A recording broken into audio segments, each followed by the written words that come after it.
Corona को लेकर देश अलर्ट मोड पर है। केंद्र की ओर से एडवाइजरी जारी लगातार की जा रही है और आपको बता दें कोरोना को लेकर एयरपोर्ट पर सख्ती भी बढ़ रही है। विदेश से आने वाले यात्रियों की रैंडम टेस्ट भी होगा और अगर पॉजिटिव पाए गए तो जीनोम सीक्वेंसिंग भी किया जाएगा। जरा नजर डाल लेते हैं किस तरह से ये आंकड़े बढ़ रहे हैं लगातार। अभी दिल्ली में क्या हालात हैं नजर डालते हैं। 24 घंटे में 10 केस सामने आ चुके हैं और साथ ही एक मरीज की जान जा चुकी है, मौत हो गई है।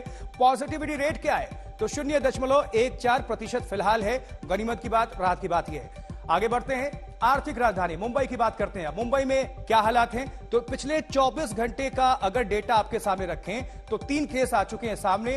35 एक्टिव केस की संख्या है, अब मुंबई की बात कर रहे हैं, और एक मरीज की जान जा चुकी है कोविड की वजह से। तो ये दिल्ली और मुंबई के आंकड़े अभी आपके सामने हमने रखे, लेकिन अगर आगे बढ़े किस तरह से तैयारी है यह भी जानना बेहद जरूरी है। देखिए, कोरोना अलर्ट, एयरपोर्ट पर भी सख्ती, वैक्सीनेशन बेहद जरूरी है।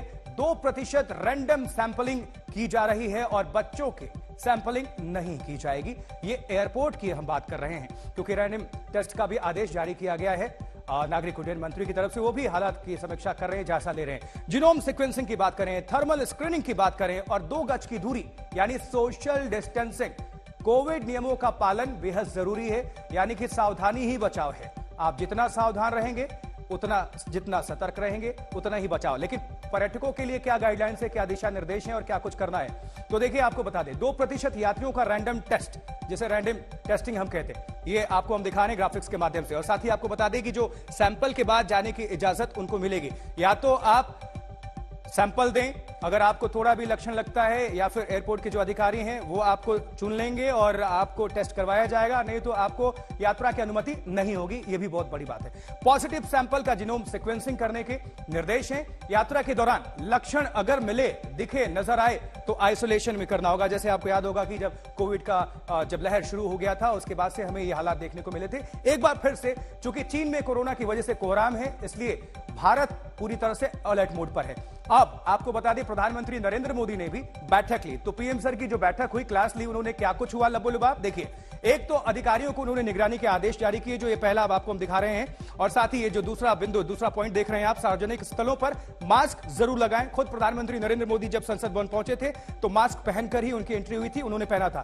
तीसरी बड़ी बात, जो जीनोम सीक्वेंसिंग की हम बात कर रहे हैं, सैंपलिंग की बात कर रहे हैं, अगले पॉइंटर्स की बात कर लें। 5वां, बुजुर्ग से बूस्टर डोज की अपील। जो भी बुजुर्ग अभी तक जिन्होंने बूस्टर डोज नहीं लगवाया है, आप सभी से हम भी अपील कर रहे हैं, आज तक अपील कर रहा है कि बूस्टर डोज जरूर लगवाएं।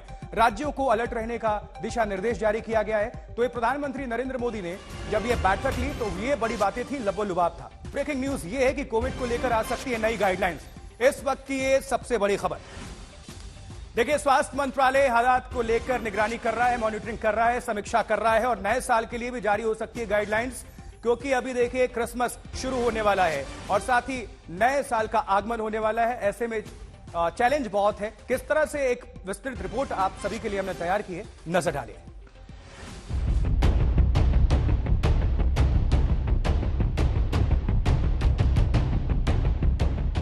कोरोना ने तबाही मचाई तो वैक्सीन ने सुरक्षा कवच तैयार किया।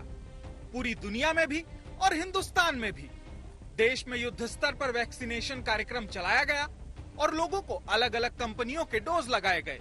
अब तक मौजूद वैक्सीन को मांसपेशियों के जरिए लोगों के शरीर में पहुंचाया गया, लेकिन अब देश के पहले नेजल वैक्सीन को मंजूरी मिल गई। अब आप इन तस्वीरों को देखिए। चीन में नेजल वैक्सीन का इस्तेमाल किया जा रहा है, जिसमें इंजेक्शन का इस्तेमाल नहीं होता, बल्कि इसे नाक के जरिए शरीर तक पहुंचाया जाता है। अब भारत में भी ऐसी ही यानी नाक के रास्ते वैक्सीन को शरीर में पहुंचाया जाएगा। तक इंडिया टुडे नेटवर्क का एक्सक्लूसिव न्यूज ब्रेक है, जो हमने एक दिन पहले ही बता दिया था कि भारत सरकार अब भारत में बनी हुई नेजल वैक्सीन यानी कि इंट्रानेजल नाक में दी जाने वाली वैक्सीन के लिए तैयार हो चुकी है।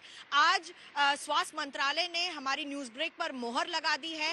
आज ही के दिन उसे कोविन प्लेटफॉर्म पर ऐड कर दिया जाएगा और बहुत ही आसानी से इस वैक्सीन का यूज हो सकता है। पहले तो आप इस वैक्सीन को 4 ड्रॉप नाक के ईच नॉस्ट्रिल में डालना है और कुछ नहीं, बस एक डोज में 4 ड्रॉप एक तरफ, 4 ड्रॉप दूसरी तरफ और आप वैक्सीनेट हो जाएंगे।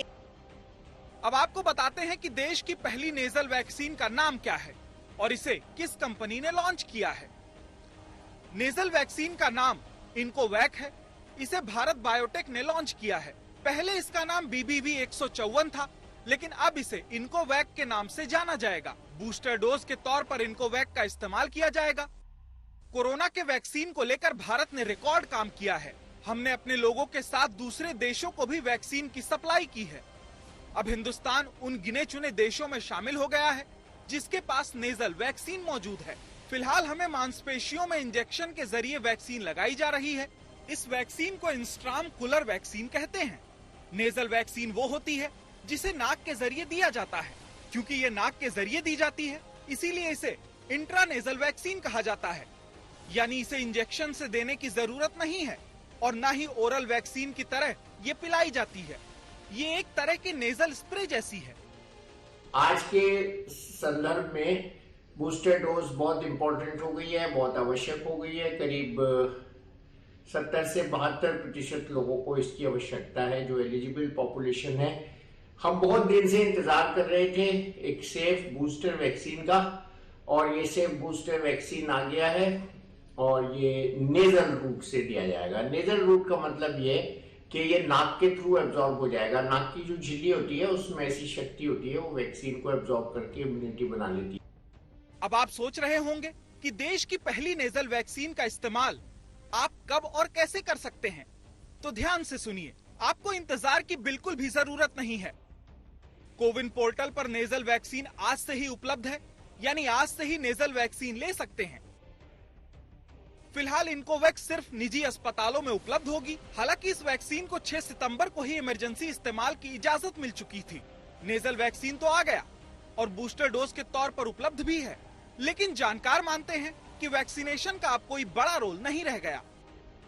कोविड के केस में क्या है कि 37 से ज्यादा वैक्सीन हम इस समय अप्रूव्ड हैं, पूरी दुनिया में लगा रहे हैं, लेकिन वो इन्फेक्शन नहीं रोक रहा है। तो हर्ड इम्यूनिटी का जो कंसेप्ट है कि हम दोनों को अगर वैक्सीन लगाया हो तो इनको प्रोटेक्ट कर लेंगे, क्योंकि हमें इन्फेक्शन नहीं हुआ तो इनको नहीं जाएगा। तो इनडायरेक्टली प्रोटेक्ट किया जाता है। हर्ड इम्यूनिटी का ये मतलब होता है, कई बार लोगों को मतलब नहीं समझ में आती, बट अगर मुझे इन्फेक्शन हो रहा है तो हम दूसरे को दे सकते हैं। तो वैक्सीन का जो बेनिफिट है, सीवियरिटी और डेथ कम करता है, इन्फेक्शन को नहीं कर रहा है। तो वैक्सीन से हर्ड इम्यूनिटी नहीं आने वाली है। ये शायद कंसेप्ट जो हर्ड इम्यूनिटी कहते तो इसीलिए कहते थे जल्दी जल्दी ले लो, नेक्स्ट वेव रुक जाएगा। कोई वेव किसी वैक्सीन से नहीं रुक सकता। हाँ, सीवियरिटी डेथ कम हो सकती थी जब तक पॉपुलेशन ससेप्टेबल था। हमारी कंट्री में भी शुरू में बहुत ही बड़ा रोल था। अब जो है वैक्सीनेशन का कोई बहुत बड़ा रोल नहीं रहा। बहरहाल नेजल वैक्सीन के कई फायदे हैं, बड़ी राहत भी है। अब इंजेक्शन का दर्द नहीं झेलना पड़ेगा, साथ ही आपकी सुरक्षा का चक्र भी छोटा हो जाएगा। दिल्ली से मिलन शर्मा के साथ आज तक ब्यूरो।